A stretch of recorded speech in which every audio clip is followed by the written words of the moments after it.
हाँ, ये दोनों प्रॉब्लम मैंने लास्ट क्लास में दिए थे। देखो इसमें क्या करना है, दोनों अच्छे क्वेश्चन है। पहले वाले क्वेश्चन में देखो क्या रहा है, a pulley carries a rope whose one end supports a ladder। एक पुली गिवन है, एटवुड मशीन जैसा सिस्टम है ये।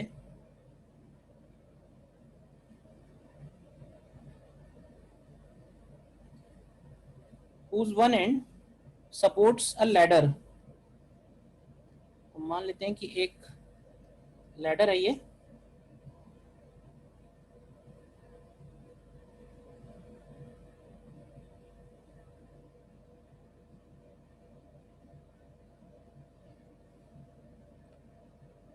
With a man, ladder with a man.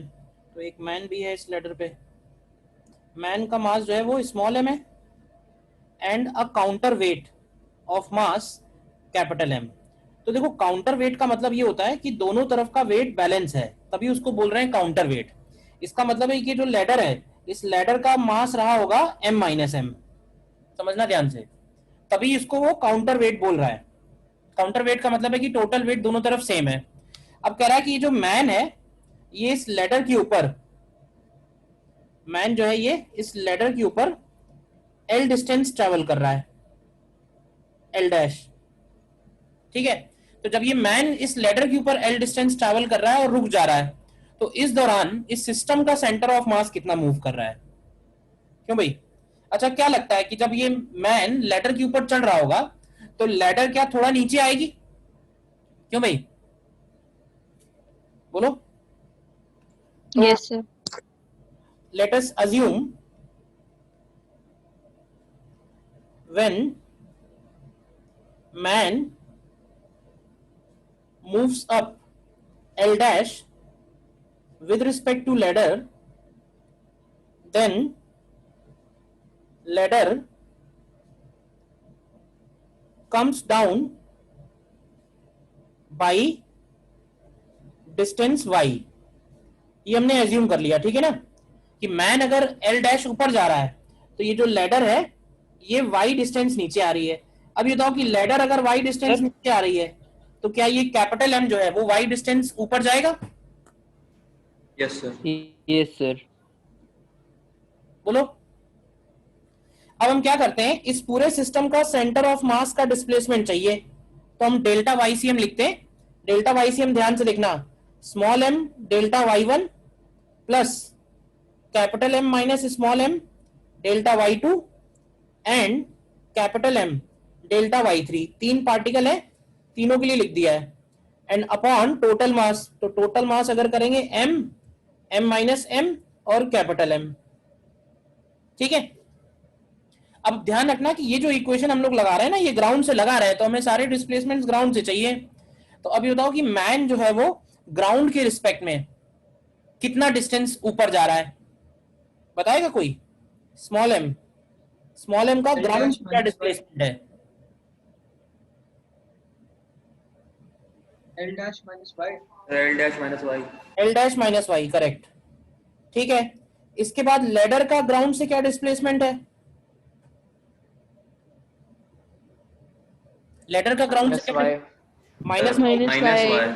और वो जो काउंटर वेट है उसका ग्राउंड से क्या डिस्प्लेसमेंट है? Sir plus Y. Plus Y, and whole divided by total mass 2m है। बस इसको सॉल्व कर लो। अब क्या है ना कि क्वेश्चन बहुत इंटरेस्टिंग है इसमें, क्योंकि होता क्या है कि जो y हमने एज्यूम किया है वो फाइनल आंसर में आ ही नहीं रहा है, कैंसिल हो जा रहा है। ठीक है ना, जिसकी वजह से ये क्वेश्चन लगता तो डिफिकल्ट है, बट है फिर बहुत आसान। बस हो गया आंसर, देखो कैलकुलेट करके। y जो वेरिएबल हमने एज्यूम किया है वो कैंसिल हो जा रहा है बस।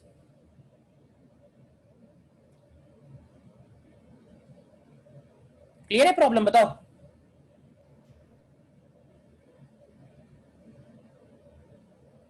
बोलिए। सर एक डाउट है। हाँ बोलिए। सर सर सर आपकी जब आवाज। ये स्टार्टिंग में सर रेस्ट पे हैं। हाँ हेलो सर, जब ये स्टार्टिंग पे रेस्ट पे हैं मतलब बैलेंस्ड है फोर्स, हाँ, तो सर फिर ये किस फोर्स के कारण जो स्टेयर है वो नीचे आएगी? क्योंकि जब वो चलना शुरू करेगा ना तब उनका आपस में इंटरेक्शन फोर्स थोड़ा सा बढ़ेगा। सोचो ना, जब लैडर के ऊपर तुम चढ़ रहे हो तो लैडर की से जो लगने वाला फोर्स होगा वो तुम्हारे mg के बराबर होगा यस या उससे ज्यादा होगा? ज्यादा होगा सर। अभी तो ऊपर चढ़ पाओगे ना। यस ठीक। तो उस मूवमेंट के लिए सर मतलब हम लैडर को नीचे की तरफ पुश करेंगे। बात वही है ना, अल्टीमेटली मैन का एफबीडी अगर बनाओगे तो मैन के एफबीडी में ऊपर की तरफ जो फोर्सेस लग रहे हैं, चाहे वो हाथ से लग रहे हो या पैर से लग रहे हो, कुल मिला के जो फोर्स लग रहे हैं वो उसके मैन के एमजी से ज्यादा होने चाहिए, तभी तो ऊपर की तरफ एक्सीलरेट होगा शुरू में।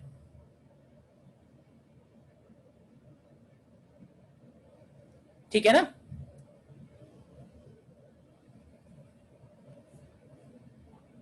क्लियर है? बताओ, कोई और डाउट? नेक्स्ट देखो, नेक्स्ट कह रहा है two bars M1 and M2 are connected by a spring of stiffness दिया हुआ है, rest on smooth horizontal plane. ठीक है, bar 2 is shifted by small distance x to the left. तो मान लेते हैं कि इसको हमने लेफ्ट साइड में x डिस्टेंस शिफ्ट किया है, और वो जो x डिस्टेंस है वो स्प्रिंग के नेचुरल लेंथ से होगा। इसका कांस्टेंट हम लोग k ही ले लेते हैं,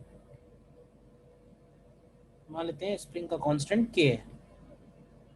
ठीक है, अब क्या कह रहा है, एंड देन रिलीज्ड, तो यहां से हमने इसको रिलीज किया है। तो अभी बताओ कि जब हमने बार 2 को रिलीज किया है x कंप्रेस करने के बाद, तो जब तक ये बार 2 नेचुरल लेंथ पे नहीं आ जाता, क्या तब तक ये 1 इस वॉल से कांटेक्ट नहीं छोड़ेगा ना? भाई 1 जो है वो वॉल से कांटेक्ट तभी छोड़ेगा जब स्प्रिंग फोर्स उसको खींचेगा। जब तक स्प्रिंग फोर्स उसको दबा रहा है, कंप्रेस कर रहा है, तब तक वो बार 1 वॉल को नहीं छोड़ पाएगा। और कंप्रेस कब तक करेगा? कंप्रेस तब तक होगा स्प्रिंग जब तक ये ब्लॉक 2 जो है वो नेचुरल लेंथ पे नहीं आ जाता। अब ध्यान से देखो, जब ये ब्लॉक 2 नेचुरल लेंथ पे आएगा उस वक्त उसकी वेलोसिटी v नॉट होगी। तो सबसे पहले v नॉट निकालते हैं। तो v नॉट निकालने के लिए हम लोग पहले अप्लाई करेंगे यूजिंग मैकेनिकल एनर्जी कंजर्वेशन, कि जब ब्लॉक 2 जो है वो नेचुरल लेंथ पे आया तो उसकी काइनेटिक एनर्जी क्या है। तो ऐसे डायरेक्ट भी बोल सकते हैं कि ब्लॉक 2 की जो काइनेटिक एनर्जी होगी वो वही होगी जो स्प्रिंग में पहले पोटेंशियल एनर्जी के नाम पे स्टोर है। तो जो v नॉट की वैल्यू है, v नॉट अगर निकालोगे तो v नॉट आएगा x under root of k upon m2। यहां तक कोई डाउट है किसी को? तो बताओ एनर्जी कंजर्वेशन में। अब ये वो मूवमेंट आ गया है जब वो 1 ब्रेक ऑफ होने ही वाला है। ठीक है ना, ब्रेक ऑफ जब होने ही वाला है, क्योंकि अब जैसे ही वो नेचुरल थोड़ा सा भी आगे बढ़ेगा तो 1 हट जाएगा। तो हमें इसी मूवमेंट पे velocity of centre of mass निकालनी है। सेंटर ऑफ इनर्शिया मतलब सेंटर ऑफ मास। तो नाउ वीसीएम कैसे निकालते हैं? वीसीएम का क्या फॉर्मूला है हमारे पास? तो वीसीएम को हम लोग लिखते हैं m1v1 plus m2v2 upon m1 plus m2। देखो, तो बस यहाँ पे वैल्यूज रख दो। m1 के पास अभी तक कोई वेलोसिटी तो आई नहीं है, m2 के पास वेलोसिटी आई है which is v not and upon m1 plus m2। तो हमारा फाइनल आंसर जो बन जाएगा वो बनेगा m2x upon m1 plus m2 and into under root of k upon m2। तो देख लो थोड़ा सॉल्व करके। क्लियर है? बताओ। सर वो मास 1 की सर ब्रेक ऑफ वाली सिचुएशन नहीं समझ आ रही सर। तुम खुद कब ब्रेक ऑफ मुझे होएगा? मुझे तुम ये बताओ, सिर्फ अपने दिमाग से सोच के बताओ कि ये मास 1 जो है कब वॉल से आगे बढ़ेगा, इधर की तरफ कब हटेगा? भाई तभी तो हटेगा जब स्प्रिंग उसको खींचेगा, उसके पहले तो नहीं पॉसिबल है ना। और स्प्रिंग उसको पुल कब करेगा? तो स्प्रिंग उसको पुल तब करेगा जब स्प्रिंग अपनी नेचुरल लेंथ क्रॉस करेगा। उसके पहले तो स्प्रिंग उसको दबा रहा होगा ना।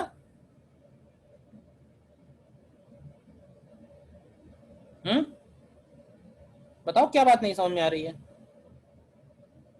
थोड़ा विजुलाइज करो, समझ में आ जाएगा।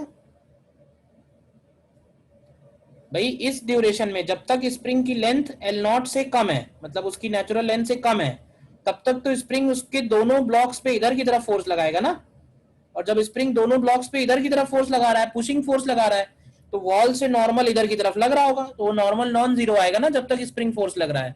वो नॉर्मल जीरो कब होगा? वो नॉर्मल जीरो तब होगा जब स्प्रिंग फोर्स जीरो होगा, और स्प्रिंग फोर्स जीरो तब होगा जब ये ब्लॉक 2 यहाँ आएगा, नेचुरल लेंथ क्रॉस कर रहा होगा, वही वो मूवमेंट होगा। ठीक है? Yes sir.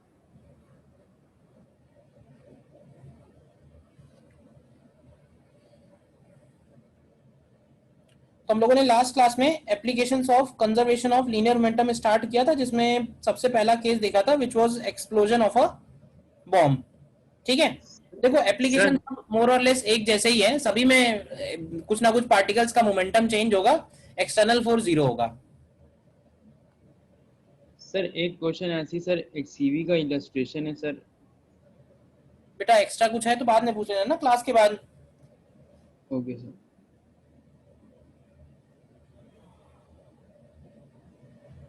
सेकेंड पार्ट में बढ़ते हैं आगे, सेकेंड पॉइंट में।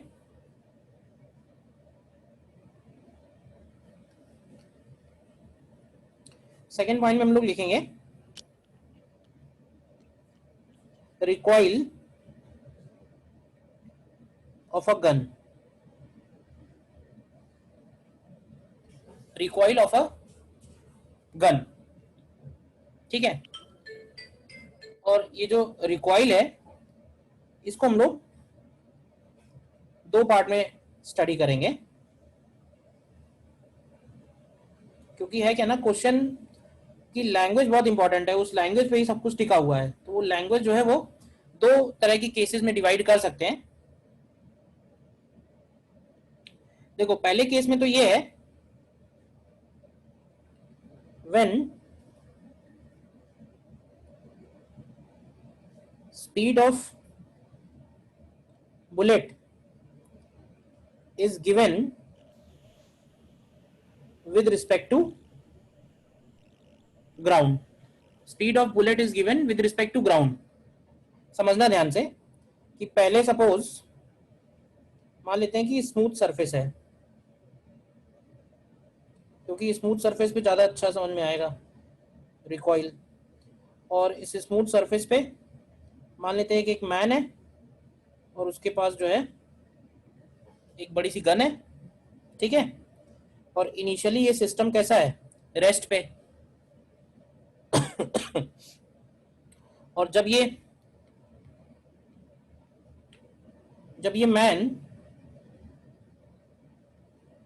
इसमें से बुलेट फायर करेगा गन में से, तो मान लेते हैं कि इस बुलेट का मास m है और ये बुलेट v0 वेलोसिटी से आगे बढ़ रही है। तो देखो क्वेश्चन में ये बहुत इंपॉर्टेंट है देखना कि जो बुलेट की वेलोसिटी हमको दी होती है वो वेलोसिटी कहां से दी हुई है। नॉर्मली अगर कुछ नहीं लिखा हुआ है, सिंपली ये लिखा हुआ है कि bullet starts moving with velocity 100 metre पर सेकंड, तो इसका मतलब होता है कि वो जो 100 मीटर पर सेकंड है वो ग्राउंड से हमको दिया हुआ है, यानी ये जो v0 गिवन है क्वेश्चन में ये ग्राउंड के रिस्पेक्ट में है। तो क्या होगा कि ये मैन प्लस गन सिस्टम जो है ये पीछे की तरफ रिकॉइल होगा, बोलो वीआर से।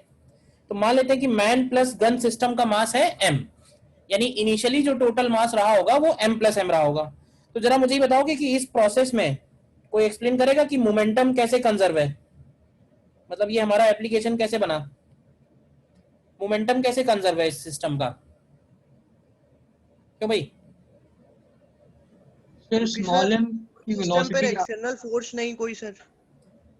देखो वो तो ठीक बात है कि इस सिस्टम में जब उसने गन से बुलेट फायर की है तो ध्यान से सोचो क्या हुआ होगा। तो गन के अंदर एक छोटा सा एक्सप्लोजन हुआ है, गन के अंदर एक एक्सप्लोजन होगा। भाई जो बुलेट होती है, बुलेट के पीछे वाला जो पार्ट होता है वो थोड़ा सा एक्सप्लोजिव होता है, और उस एक्सप्लोजन की वजह से जो अमाउंट ऑफ एनर्जी रिलीज होती है वो अमाउंट ऑफ एनर्जी बुलेट और गन दोनों में डिस्ट्रीब्यूट हो जाती है।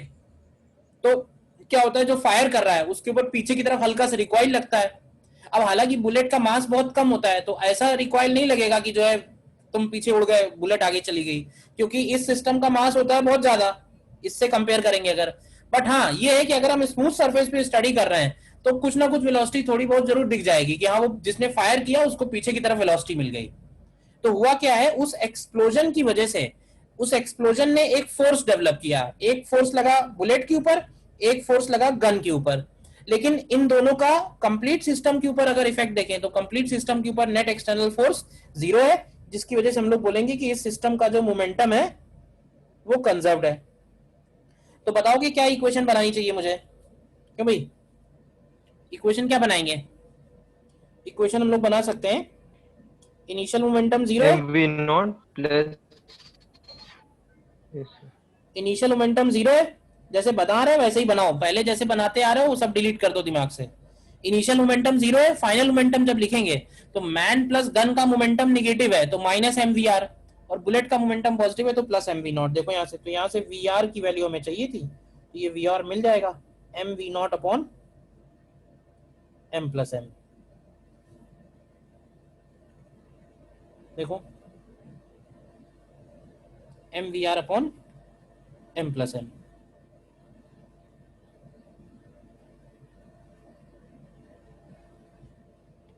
क्लियर है ये केस? बताओ। दूसरा केस हो सकता है व्हेन स्पीड, या ऐसे बोलना चाहिए velocity, when velocity of bullet is given with respect to gun, और ब्रैकेट में लिख देना also known as, also known as, इसको हम लोग एक नाम देते हैं, we call it muzzle velocity. सुना है? नीचे m प्लस m कैसे आया? और सॉरी करेक्ट हो गया, नीचे सिर्फ m होगा ना, m v not upon capital M। ठीक, सही कर लो। तो when velocity of bullet is given with respect to gun, and with respect to gun यानी कि ऑल्सो नोन एज, उसको हम लोग एक नाम देते हैं, we call it muzzle velocity. क्यों भाई, सुना है कभी मजल वेलोसिटी?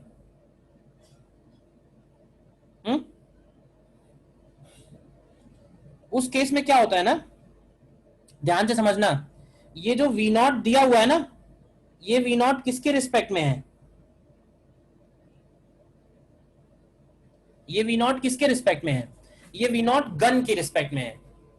देखो नॉर्मली जैसे किसी गन की प्रॉपर्टी होती है कि भाई गन से जो बुलेट है वो 200 मीटर पर सेकेंड से फायर हो सकती है, तो वो बेसिकली वो उस गन और बुलेट सिस्टम का प्रॉपर्टी है, ठीक है। लेकिन तुम ऐसे सोचो कि तुम उस गन को लेके, मान लो सपोज करो कि 20 मीटर पर सेकेंड से दौड़ रहे हो, या 20 मीटर पर सेकेंड से हमने उसे किसी सिस्टम में रखा हुआ है और वहां से फायर किया है, तो जब वहां से फायर करोगे तो वो जो बुलेट की वेलोसिटी है ग्राउंड से 200 तो मिलेगी उसको गन से, और 20 मिलेगी उस सिस्टम से, तो उसकी actual velocity with respect to ground क्या हो जाएगी? 220 हो जाएगी।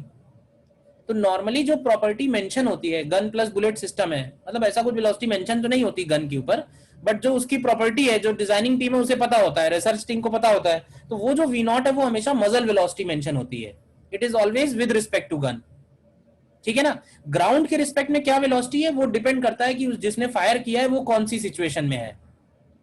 तो यहां पे हम लोग क्या करते हैं, इस केस में ये जो वी नॉट है ये हमको लेना होता है इस मैन के रिस्पेक्ट में।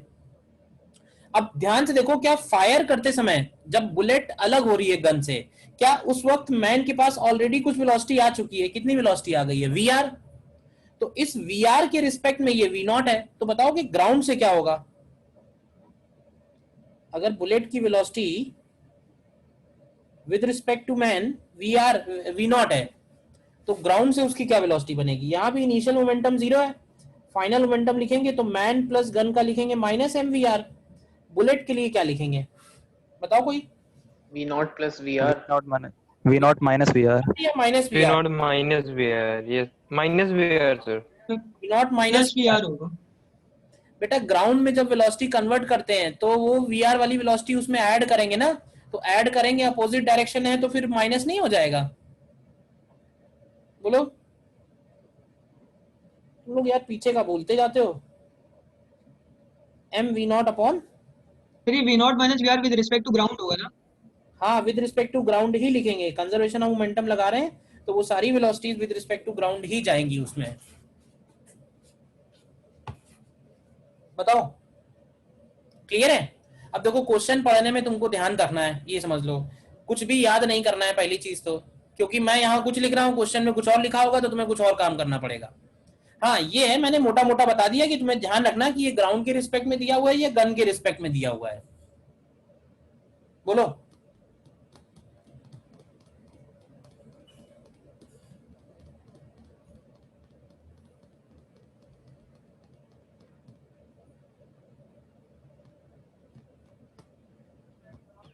सर सिंपल है, उस कंडीशन में अगर रेस्ट में होगा जो चला रहा है तो 0 ले लेंगे, और अगर वेलोसिटी है तो उसको वेलोसिटी दे दी जाएगी कुछ।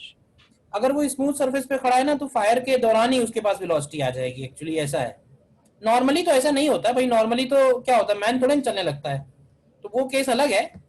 बट अगर हमें दिया हुआ है इसके रिस्पेक्ट में इस तरह से, तो फिर हमें लेके चलना पड़ेगा, क्योंकि स्मूथ सरफेस पे क्या होगा कि वो पीछे की तरफ रिकॉइल होगा, और जब वो पीछे की तरफ रिकॉइल होगा तो बुलेट की वेलोसिटी पे इफेक्ट पड़ेगा, ग्राउंड से उसकी वेलोसिटी थोड़ी कम हो जाएगी, तभी उसको ठीक से पकड़ना होता है गन को, ऐसा ना हो पीछे बहुत ज्यादा तेजी से चली जाए, तो उससे क्या होगा कि उसका पाथ भी डेविएट हो सकता है।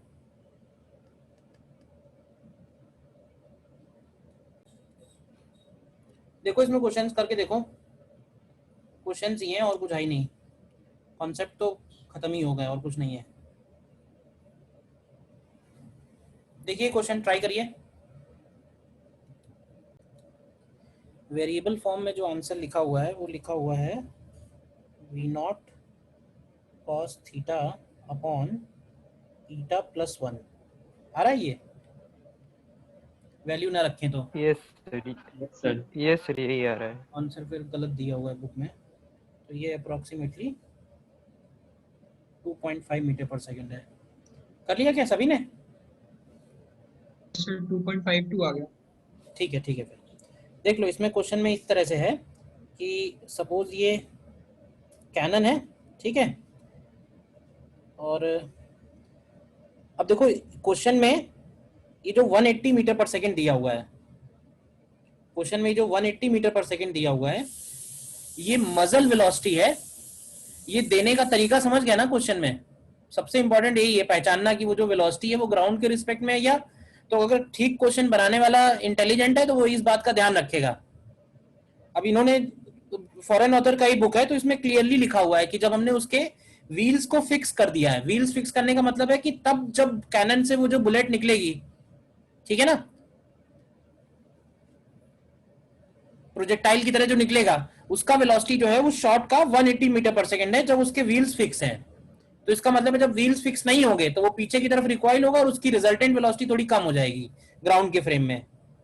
तो यहाँ पे क्या है, शुरू में मान लेते हैं, अब m है वो 50 m है, तो इसको हम लोग क्या ऐसे बोल सकते हैं कि ये सपोज ईटा टाइम्स m है, और इसके अंदर जो वो है वो m है, और ये एंगल दिया हुआ है, तो इनिशियली सिस्टम कैसा है, रेस्ट पे, और बाद में जब ये फायर होगा, फायर होने के तुरंत बाद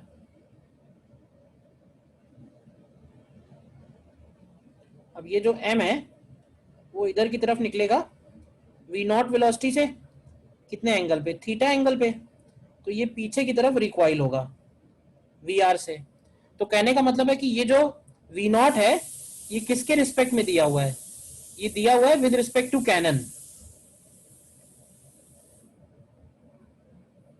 ठीक है ना।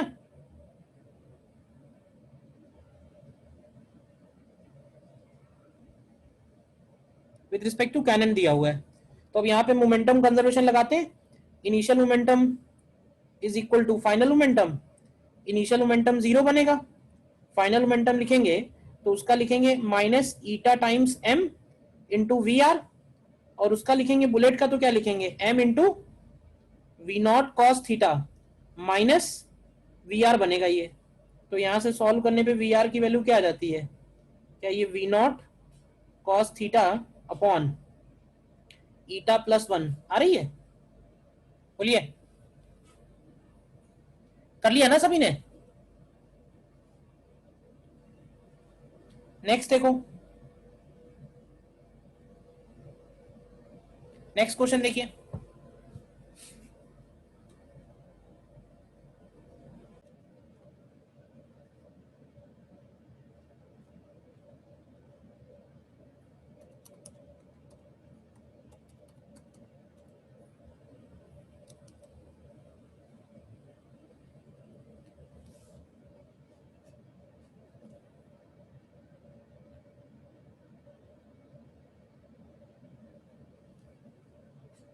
देखो इस क्वेश्चन में ये जो वेलोसिटी दी हुई है उसने कोई एंगल वेंगल की तो बात की नहीं है, इसका मतलब ये होगा कि वो हॉरिजॉन्टल डायरेक्शन में फायर हो रहा है, ठीक है ना, वो जो कैनन है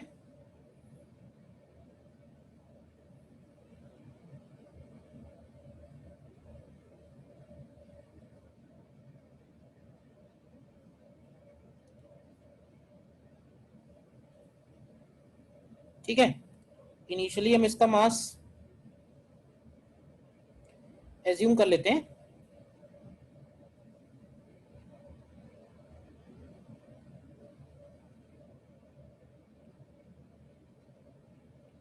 तो इनिशियली तो सिस्टम रेस्ट पे ही है, तो इनिशियली मास इसका दिया हुआ है 2000 kg और ये सिस्टम इनिशियली रेस्ट पे है, ठीक है। इसके बाद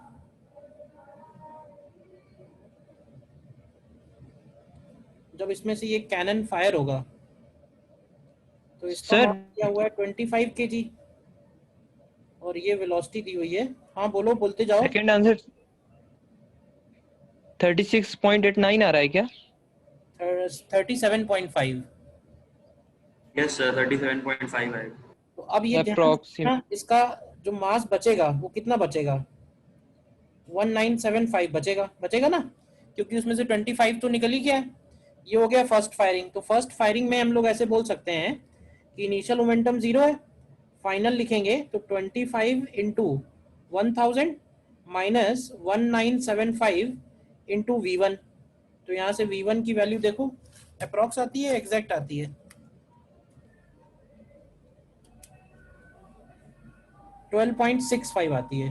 क्यों भाई, मीटर पर सेकेंड। इससे 12.6 आ रहा। ठीक है, सेकंड केस में क्या होगा ना, सेकंड फायरिंग देखना, सेकंड फायरिंग में देखना, अब ये जो सिस्टम है 1975 kg ये पीछे की तरफ जा रहा है V1 वेलोसिटी से, और जब इसमें से एक और शेल निकल जाएगा तो इसका मास बचेगा 1950। तो अब जब हम मोमेंटम कंजर्वेशन लगाएंगे तो इसको इस तरह से लिखेंगे 1975 into 12.65 is equal to minus 1950 into V2 and plus, अब ये जो, अच्छा ये जो दिया हुआ है किसके रिस्पेक्ट में है ना, विद रिस्पेक्ट टू कैनन, मैंने ग्राउंड से ले लिया है, तो विद रिस्पेक्ट टू कैनन है तो चेंज करना पड़ेगा ना, क्या चेंज सर करना, माइनस सर V1 भी तो आएगा सर 25 वाले। हाँ इसको लिखेंगे 1000, यही बस छोटी छोटी बातें ध्यान रखनी है, माइनस V1 और फिर बनेगा माइनस 1975 इंटू V1। सर अब 12.5 अप्रॉक्स आ जाएगा सर। 12.5 एग्जैक्ट आएगा इस बार तो। यस सर ऐसे ही किया था। हाँ ठीक है, अब सही है, तो ये 12.5 आएगा। बाद में फिर से ये जो 1000 है, ये 1000 किसके रिस्पेक्ट में है, ये V2 के रिस्पेक्ट में है, तो इसका तो ठीक है, शेल का लिखेंगे तो ये बनेगा 1000 माइनस V2। तो यहाँ से V2 बताओ किसी ने निकाला है अगर सही सही तो। और थर्ड वाले में थर्ड फायरिंग,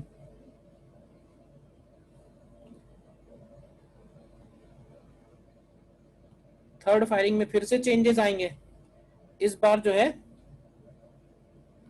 इसका मास बचेगा 1950 और ये V2 स्पीड से जा रहा है, रेस्ट हटा दो, ठीक है, और बाद में ये V3 से जाने लगेगा और ये मास बचेगा 1925 kg, और इस बार इक्वेशन बनेगी minus 1950 into V2 is equal to minus 1925 into V3 and plus 25 into 1000 minus V3। तो यहाँ से हमें V3 की वैल्यू निकालनी है, तो V3 की वैल्यू शायद 37.5 मीटर पर सेकेंड आएगी। देखो कंप्लीट करके, अगर कंप्लीट नहीं किया है तो। सर 37.5 से तब हो जाएगी जब 12.5 इंटू 3 कर दे रहे हैं सर, उसकी कुछ वेलोसिटी घटेगी भी तो सेकंड शॉट में, 1000 थोड़ी ना रहेगी सर। 1000 थोड़ा ना लिखिए, 1000 माइनस V2 लिखिए ना। सर इसी प्रकार किया है सर, आंसर 36.89 आ रहा है। हाँ देख लो, बाकी लोगों को भी कर लेने दो भाई, 30 पीछे पड़ जाते हो तुम एकदम, कर लेने दो बाकी लोगों को भी।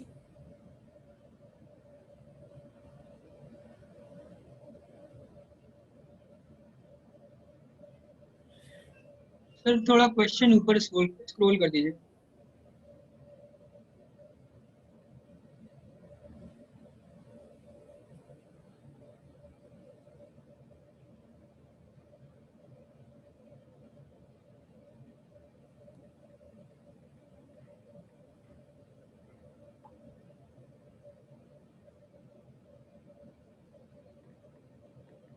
सर जब वैगन का टोटल मास 2000 केजी दिया तो सर आपने कैनन का कैसे 1975 ले लिया? क्योंकि कम कर दिया है ना, शुरू में तो 2000 रहा था ना, शुरू में एक एक करके वो प्रोजेक्टाइल नहीं सर, होता जा रहा है। ये तो पूरे वैगन का दिया था ना 2000 केजी। वैगन का नहीं दिया हुआ है, the mass of wagon with cannon projectile and man. Yes sir, तो सर कैनन का मतलब कैनन का अकेले कैसे मिलेगा मास हम लोग को? कैनन का अकेले क्या करोगे बताओ, खाली उसमें से प्रोजेक्टाइल ही तो बाहर निकल रहा है, तो प्रोजेक्टाइल जो बाहर निकल रहा है उसको माइनस कर दो, बचे हुए का आ जाएगा।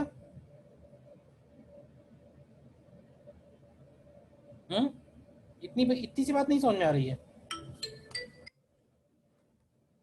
सर एक डाउट सर ये है कि जैसे 6.89 आ रहा बुलेट की सर उसकी बुलेट की velocity with respect to cannon 1000 metre पर सेकेंड है।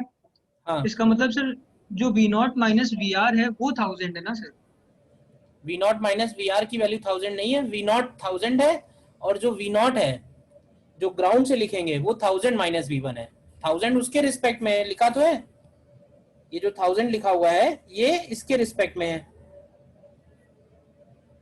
तो ग्राउंड से इसकी वेलोसिटी क्या लिखोगे, ग्राउंड से यही तो लिख रहे हैं। पिछला क्वेश्चन तुम लोगों ने अपने आप कर लिया, इसमें तुम लोग डाउट क्रिएट कर रहे हो, क्या डाउट आ रहा है? सेम वही प्रोसेस लगाया है। यस सर आगे। V3 क्या आता है?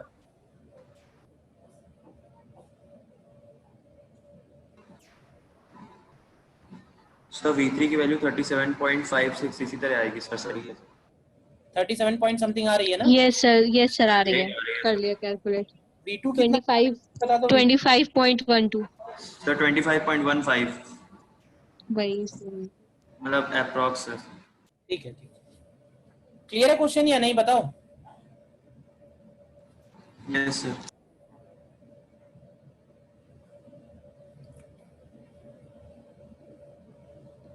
नेक्स्ट देखो,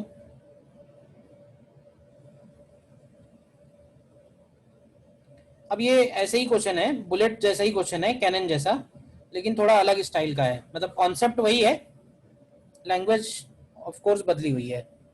देखो बाकी लोगों ने किया है इसको, बाकी लोगों ने, अच्छा क्वेश्चन है ये, देखना इसमें ध्यान से क्या कह रहा है। इसमें कह रहा है two friends A and B, तो मान लेते हैं कि ये एक स्मूथ सरफेस है, और इस स्मूथ सरफेस पे there are two friends A and B, ठीक है, ईच वेइंग 40 kg, दोनों का मास सेम है 40 kg, and they are held at a distance D, उनके बीच का डिस्टेंस D दिया हुआ है स्टार्टिंग में। देखो A rolls a ball of mass 4 kg on platform towards B, तो इसका मतलब A के पास पहले से एक बॉल है, और उस बॉल का मास है 4 kg, इनिशियली A भी रेस्ट पे है और इनिशियली A भी रेस्ट पे है। देखना ध्यान से, अब कह रहा है कि जब A जो है A B की तरफ बॉल रोल करता है फर्स्ट टाइम, तो देखो फर्स्ट टाइम जब ये A B की तरफ बॉल रोल करेगा तो इस बॉल की वेलोसिटी क्या दी हुई है, क्यों भाई? B रेस्ट पे रहेगा, अब बॉल की जो वेलोसिटी दी हुई है वो कहां से दी हुई है, A के रिस्पेक्ट में या ग्राउंड के रिस्पेक्ट में, क्यों भाई? ग्राउंड, ये ग्राउंड से है या A के रिस्पेक्ट में, तो देखो ग्राउंड से लिखा हुआ है, ये क्लियरली मेंशन है, ठीक है ना, तो A के पास वेलोसिटी पीछे की तरफ आएगी V1, तो ये V1 निकाल सकते हैं, कैसे निकाल सकते हैं? V1 निकालने के लिए हम लोग मोमेंटम कंजर्वेशन लगा सकते हैं इस सिस्टम के लिए, क्या लिखेंगे, -40 V1 and +4 × 5 is equal to 0, तो यहाँ से तुम्हें v1 की वैल्यू मिल जाएगी सबसे पहले। कितनी मिलेगी? 0.5। 0.5 मीटर पर सेकेंड। अब देखना अब क्या होगा जब ये बॉल बी के पास आ जाएगी। जब ये बॉल बी के पास आ जाएगी,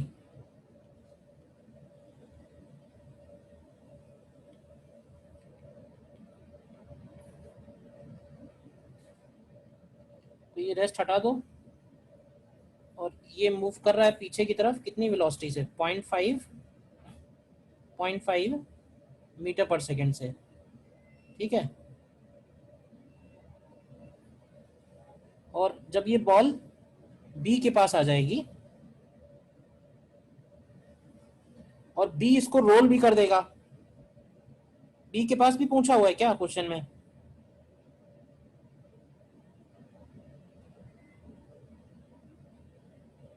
नहीं, तो बी से रोल भी करा दो। एक काम करो, 2 स्टेप एक साथ कर लेते हैं। तो बी ने बॉल को पकड़ा और बॉल को रोल कर दिया, दोनों काम एक साथ कर लेते हैं। तो बी के पास पीछे की तरफ वेलोसिटी आ जाएगी, लेट से v1 डैश। देखो, तो अब बी वाले सिस्टम के लिए अगर हम लोग लगाएंगे मोमेंटम कंजर्वेशन, तो ध्यान से देखना, बॉल के पास पहले मोमेंटम कितना था? पहले मोमेंटम था +4 × 5, बाद में मोमेंटम हो गया -4 × 5, और बी का मोमेंटम लिखेंगे 40 × v1 डैश। तो यहाँ से v1 डैश की वैल्यू निकालोगे तो ये आएगी 1 मीटर पर सेकेंड। बोलो v1 डैश की वैल्यू, ये v आई थी, ये v1 की वैल्यू आई थी, ये a की वेलोसिटी निकल के आई थी पहली बार रोल करने के बाद। अब फिर से अगर एक बार और रोल हो रहा है, तो अब जब ये a पहली बार ये बॉल पकड़ेगा तो क्या होगा? तो a के पास ये बॉल हम पहुंचा देते हैं, तो इससे क्या होगा कि एक साइकिल पूरा हो जाएगा। तो अब इसका मास हो जाएगा 44 kg, और ये जो b है ये 40 kg है, और ये इधर की तरफ जा रहा है 1 मीटर पर सेकेंड से। ठीक है, तो इस सिस्टम की वेलोसिटी आफ्टर 1 राउंड v2 ले लेते हैं, तो इसको लिखेंगे -44 × v2 is equal to -40 × 0.5 and -4 × 5। तो यहाँ से तुम्हें v2 की वैल्यू 10/11 मिल रही होगी। तो ये ना एक साइकिल कंप्लीट हुआ है। ये बताओ क्लियर है कि नहीं? मतलब सर मास कैसे मिल गया सर? बॉल प्लस मैन है ना, बॉल प्लस मैन कितना होगा? मतलब स्टार्ट किया था जब बॉल ए के पास थी और एंड किया है जब बॉल ए के पास है, तो मास तो 44 हो ही जाएगा ना। ये बताओ, तो ये बताओ एक साइकिल के बाद इसकी स्पीड 10/11 आई और इसकी स्पीड 1 है, तो क्या ऐसे बोल सकते हैं कि हर साइकिल के बाद सेम अमाउंट से स्पीड में इंक्रीमेंट आएगा, क्योंकि सेम अमाउंट से मोमेंटम में चेंज होगा। तो आफ्टर 5 सच राउंड ट्रिप्स क्या लिखेंगे? आफ्टर 5 सच राउंड ट्रिप्स, तो 5 सच राउंड ट्रिप्स के बाद क्या होगा? तो हम लोग बोल सकते हैं कि वेलोसिटी ऑफ ए जो होगी वो हो जाएगी 50/11 मीटर पर सेकेंड, ये आएगी लेफ्ट में, और वेलोसिटी ऑफ बी कितनी हो जाएगी? तो वेलोसिटी ऑफ बी हो जाएगी 5 मीटर पर सेकेंड राइट में। तो 5 राउंड ट्रिप में ए ने कितनी बार बॉल को रोल किया है? तो ए ने जो है 5 बार बॉल रोल कर चुका है।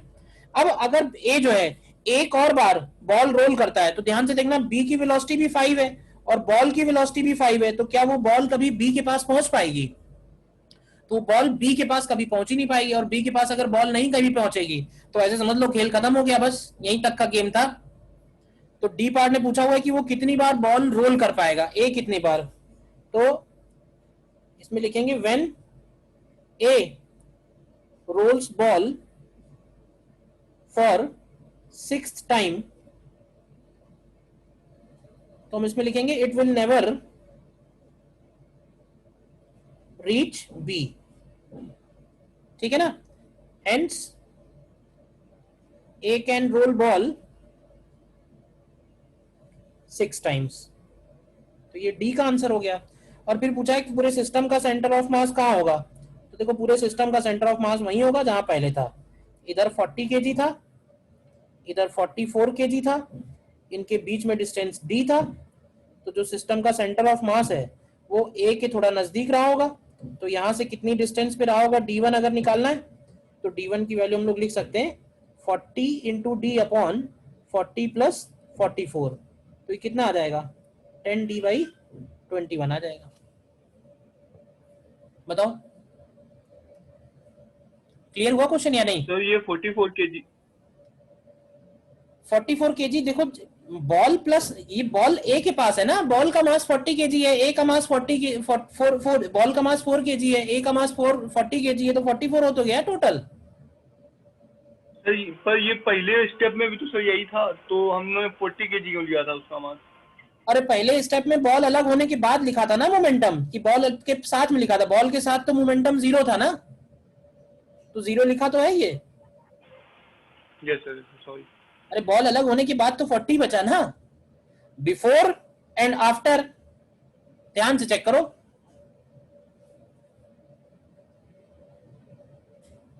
और कोई डाउट इसमें बताओ?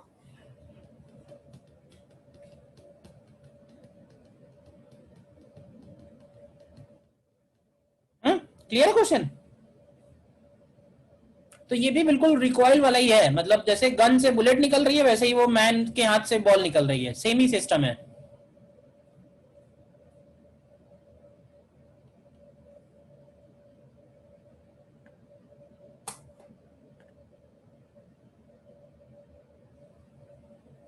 बोलिए।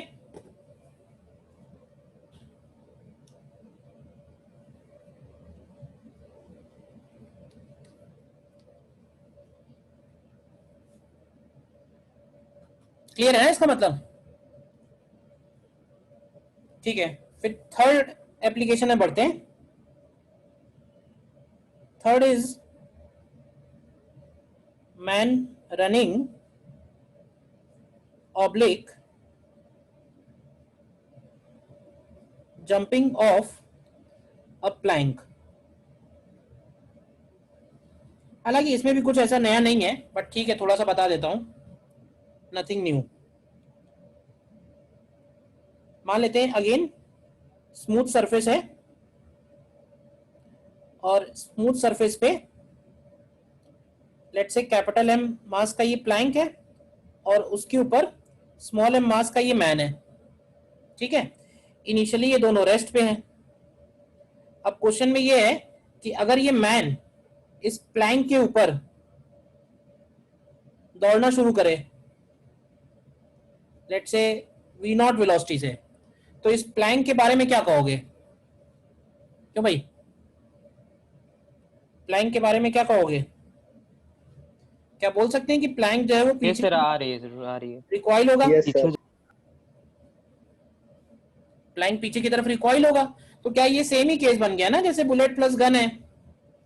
लेकिन ध्यान ये रखना यहाँ पे तुम्हें जनरली जो v0 दिया होगा ये प्लैंक के ही रिस्पेक्ट में दिया होगा, क्योंकि जो दौड़ने की स्पीड है ना वो प्लैंक के रिस्पेक्ट में है। जैसे सपोज अगर कोई 10 मीटर पर सेकेंड से दौड़ लेता है मैक्सिमम, तो वो 10 तुम कहीं भी दौड़ा लो, रिवर जैसा केस नहीं है। तो अगर तुम मूविंग प्लैंक के ऊपर 10 से दौड़ोगे तो ग्राउंड के रिस्पेक्ट में उसकी वेलोसिटी कुछ और निकल के आएगी। तो मोमेंटम कंजर्वेशन अगर यहाँ पे लगाएं, क्यों भाई, तो मोमेंटम कंजर्वेशन से क्या लिखेंगे? इनिशियल मोमेंटम 0 लिखेंगे, फाइनल मोमेंटम प्लैंक का लिखेंगे -mv1, और मैन का लिखेंगे v0 -v1। ये क्लियर है क्यों लिखा v0 -v1? मैन का ग्राउंड से, तो यहां से भी जो ये v1 निकल के आएगा वो यही निकल के आएगा mv0 अपॉन m+m। ठीक है ना? और इस केस में अगर हमसे पूछा जाए वर्क डन बाय मैन कितना हुआ, बताएगा कोई? पहले रेस्ट पे था सिस्टम और अब सिस्टम चलने लगा है, तो what is work done by man?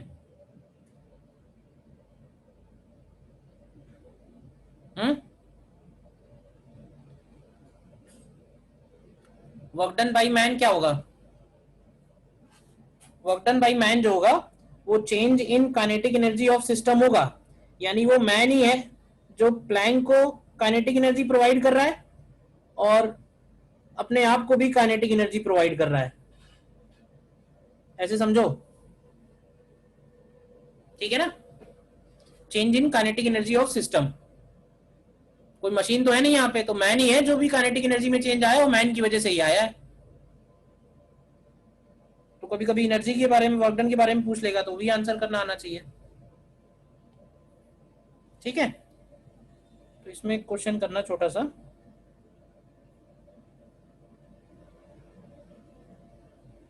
Suppose smooth surface है और इस स्मूथ सरफेस पे ये 10m मास का ये प्लैंक है और इसके एंड पे दो लोग खड़े हैं mm। इनिशियली सिस्टम रेस्ट पे है A एंड B। तो हमें निकालना है find recoil speed of Planck when both men jumped off with relative velocity u with respect to plank। A part में simultaneously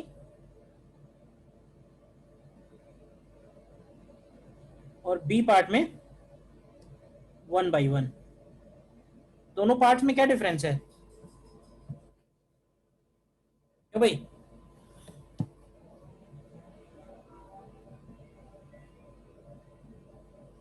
दोनों पार्ट में फर्स्ट वाले में सिस्टम का इनिशियल मोमेंटम 0 होगा और फिर सेकंड वाले में मतलब दोनों पार्ट में आंसर अलग अलग आएगा। ये बात समझ में आ रही है क्वेश्चन के शुरुआत से ही?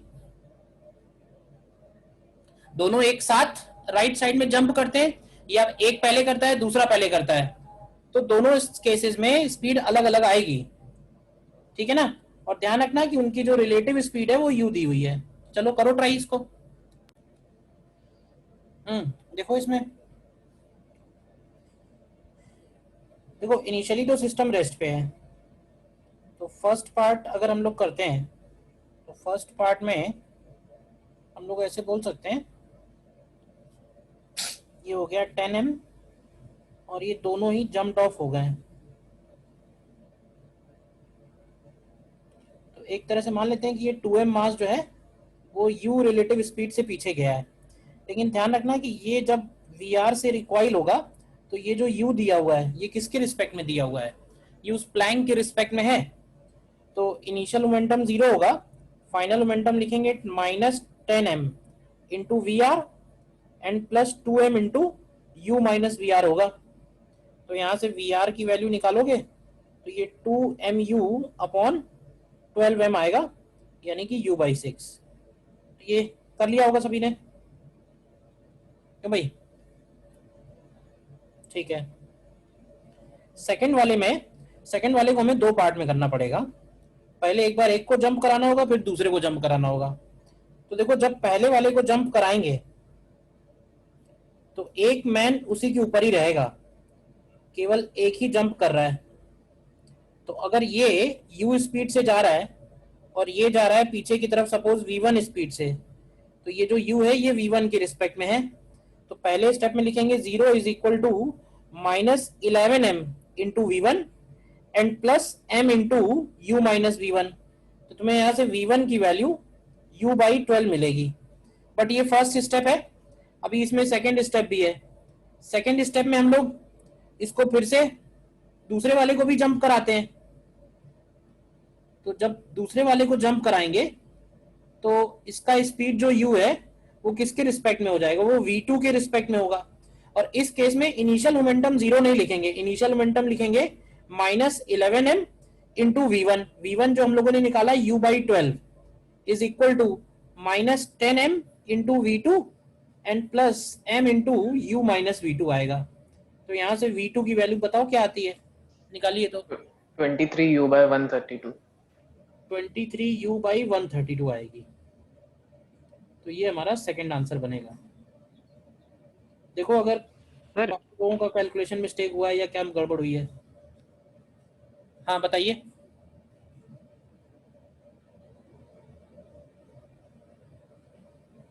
बेसिकली जब दूसरा वाला मैन जंप करेगा ना तो इनिशियल सिस्टम ये बनेगा 11m का, और ये 11m वाला सिस्टम जो है ये v1 से पीछे की तरफ जा रहा है, इसीलिए 11m इंटू पीछे वाली वेलोसिटी ली है इनिशियल मोमेंटम, और फाइनल मोमेंटम दोनों का अलग अलग लिखा हुआ है। कुछ नहीं सर। क्लियर है सभी को? ठीक। कर लिया था सबने या डाउट है क्या? क्यों भाई? यस सर क्लियर है। ठीक सर, थोड़ा सा क्लियर है अभी सभी को? Yes sir. क्लियर है तो और एक स्टेप ऊपर का क्वेश्चन दिया जाए, और अगर नहीं क्लियर है तो थोड़ा देर यहीं रुका जाए।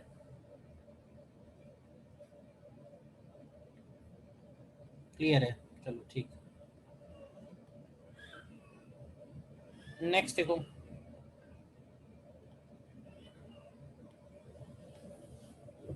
नेक्स्ट क्वेश्चन देखो है तुम्हारे सामने।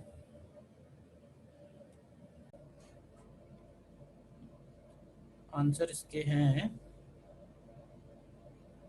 रियर वाले का आंसर हो जाएगा v naught minus m u upon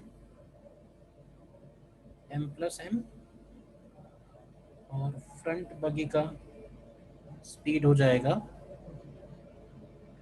we naught plus small m capital M u upon m plus m का होल स्क्वायर।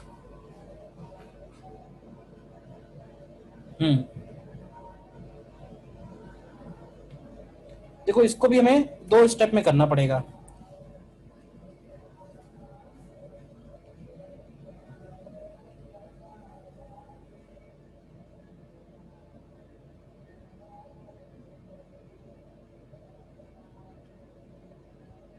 मान लेते हैं इनिशियल सिचुएशन तो ये है, capital M small m capital M, और ये पूरा का पूरा सिस्टम वी नॉट स्पीड से इधर की तरफ जा रहा है, ठीक है ना। अब हम क्या करेंगे, फर्स्ट स्टेप में हम इस मैन को जंप कराएंगे, इधर की तरफ। तो सपोज ये कैपिटल एम है, ये कैपिटल एम है, और मैन हवा में है समझ लो। अब इसकी स्पीड जो u दी हुई है ये इसके रिस्पेक्ट में है। अब ये बताओ कि अगर ये कैपिटल M से जंप हुआ है तो जिस बगी से जंप हुआ है ना उसकी वेलोसिटी में चेंज आएगा? बताओ। अभी इसकी वेलोसिटी में थोड़े ना चेंज आएगा, अभी उसके ऊपर लैंड नहीं किया है, समझना ध्यान से।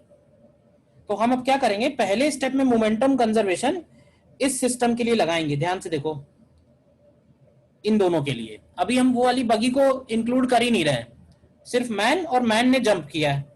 तो इसके लिए लिखेंगे P initial is equal to P final. तो यहां से आएगा P इनिशियल की जगह minus of M plus M into v naught equal to minus of capital M V1 and plus of M into U minus V1। क्यों भाई? तो यहां से V1 की वैल्यू क्या आती है, क्या ये आती है v naught minus m u upon m plus m. बताओ पहले, यहां तक किसी को डाउट है तो? इस स्टेप में किसी को डाउट है तो बताओ। अभी मैंने सिर्फ उसको जंप कराया है, जंप करा के अभी वो हवा में ही है, ठीक है ना। जंप करा के हवा में ही है वो भी, अभी उसके ऊपर लैंड नहीं किया है। अब उसको सेकेंड स्टेप में हम लोग लैंड कराएंगे।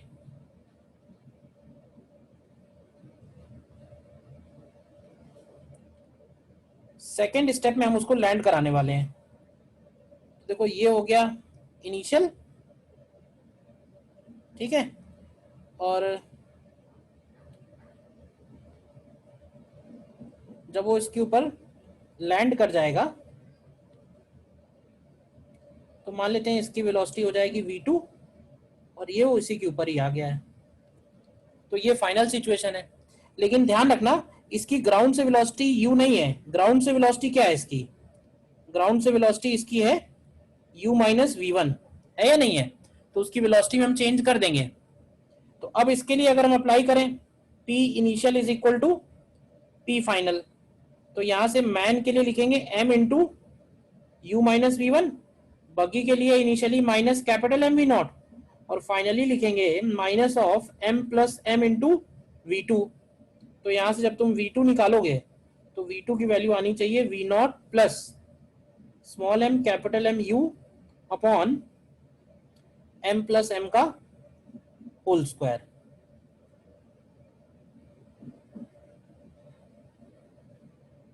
क्यों भाई, आते हैं क्या ये आंसर?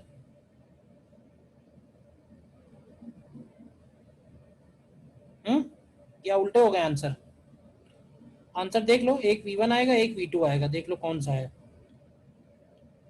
ये वाला आंसर बढ़ जाएगा एक्चुअली, तो ये वाला आंसर आना चाहिए v नॉट प्लस, निकालो भाई आंसर, कैलकुलेट करो, पता नहीं जो आंसर दिए हैं क्या दिए हैं। v1 v2 कैलकुलेट करिए, बताइए क्या आ रहे हैं।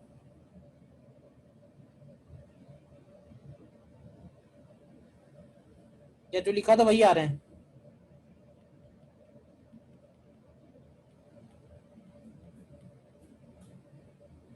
देखो एक बार। सर ये बगी क्या है मतलब? अरे बट सर इसकी तो बढ़ जाएगी ना सर। किसकी? सर आपने सर जो जो डायग्राम बनाया जिसमें है, से वो जंप कर रहा है। सर हाँ। आपने जो डायग्राम बनाया है सर, उसमें आप सर ये फ्रंट वाली सर वो बगी उल्टा से है सर। पीछे उसे कुदा रहे हैं। हाँ समझ गया मैं, तुमने जो है उधर आगे की तरफ कुदा दिया होगा। ठीक है ठीक है, इन्होंने जो आंसर क्वेश्चन में किया जो था दी गई है ना, वो समझ गया मैं, क्या क्या गड़बड़ है। क्वेश्चन में उसने ये तो बताया नहीं किस तरफ जंप कर रहा है। राइट्स दी रियर बग्गी, अच्छा पीछे वाली में है वो, और वो फ्रंट वाले में कूद रहा है। हाँ तो मैंने जो है गड़बड़ कर दिया, चलो चेंज करो फिर से। तो इसको ले जाके इस पे बिठाओ, ठीक है, तो सब चेंज करना पड़ेगा। चलो कोई बात नहीं, नहीं सर सिर्फ डायरेक्शन चेंज। कर लो, मैंने आंसर दे तो दिए हैं।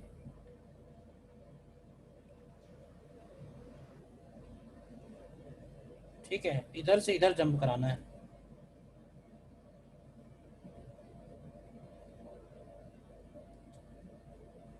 तो सॉरी, इधर की तरफ जंप कराना है। ये स्पीड इसकी u दी हुई है इसके रिस्पेक्ट में, तभी रियर वाली बगी की वेलोसिटी कम होगी और फ्रंट वाले की बढ़ेगी।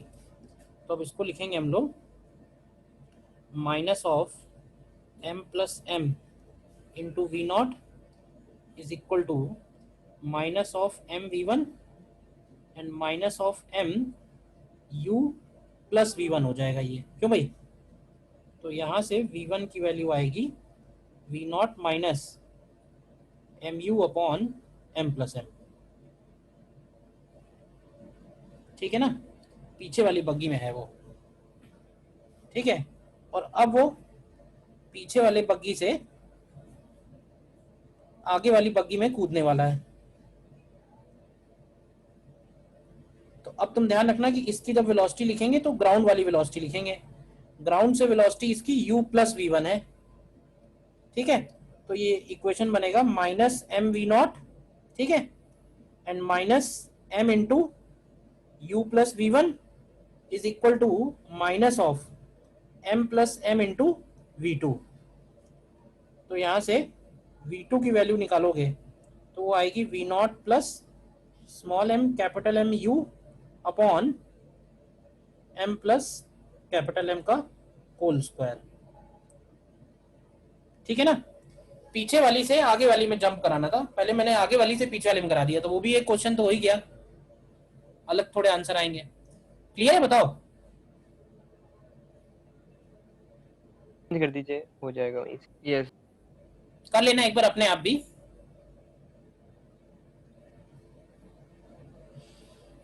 क्यों भाई, ठीक है, सर क्लियर है। तो बहुत सारे एप्लीकेशन हो गए, और इनफैक्ट मुझे लगता है कि सिर्फ कंजर्वेशन ऑफ मोमेंटम के एप्लीकेशन इतने ही है, कोलिजन को अगर हम अलग छोड़ दें तो। बट स्टिल अभी भी इसमें थोड़े से अब कुछ ऐसे एप्लीकेशन और बचे हुए हैं जिसमें हम लोग एनर्जी का भी यूज करते हैं, थोड़े और कॉन्सेप्ट यूज करते हैं, थोड़े पुराने कॉन्सेप्ट यूज करेंगे, तो वो और थोड़े से कर लेंगे नेक्स्ट टर्न पे। ठीक है।